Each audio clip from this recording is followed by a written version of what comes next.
দিবে ভেবে দেখেছো? জানি না ভাই, হয়তো কবিতা দিতে পারি। আরে না, আমি কবিতা দিব, তুই না হয় ছন্দ দিস। আচ্ছা ঠিক আছে, তাহলে আমি ছন্দ দিব। আচ্ছা তাহলে তুমি কি দিবা? আমি ভাবতেছি আমি উপন্যাস দিব।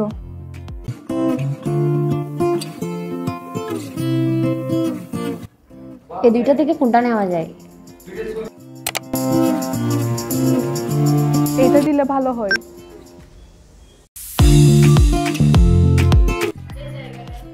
কি হচ্ছে এখানে? কি হচ্ছে সেটা বাদ দাও, তুমি কি দিবা সেটা বলো।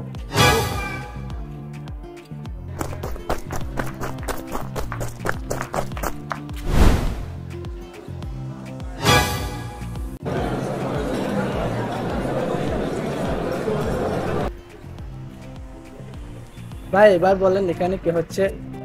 নেন ভাই, আপনি পানি খান। প্রিয় দর্শকবৃন্দ, আপনারাও কি জানতে চান কি হতে যাচ্ছে? 1 ডিসেম্বর উদ্বোধন হতে যাচ্ছে আমাদের শিক্ষা দেওয়ালিকা। আচ্ছা, শিক্ষা পত্রিকা কি কি দেওয়া যাবে? শিক্ষা পত্রিকা আপনারা দিতে পারবেন কবিতা, উপন্যাস, সাহিত্য, ছন্দ ইত্যাদি। কিন্তু ভাই এগুলো কার কাছে জমা দেবেন? আপনাদের তৈরি করা জিনিসগুলো জমা দিবেন আমাদের কলেজের লাইব্রেরিয়ান স্যার অনুপ কুমার নন্দী স্যারকে। সার্বিক তত্ত্বাবধানে আছেন আমাদের মঈনুদ্দিন স্যার।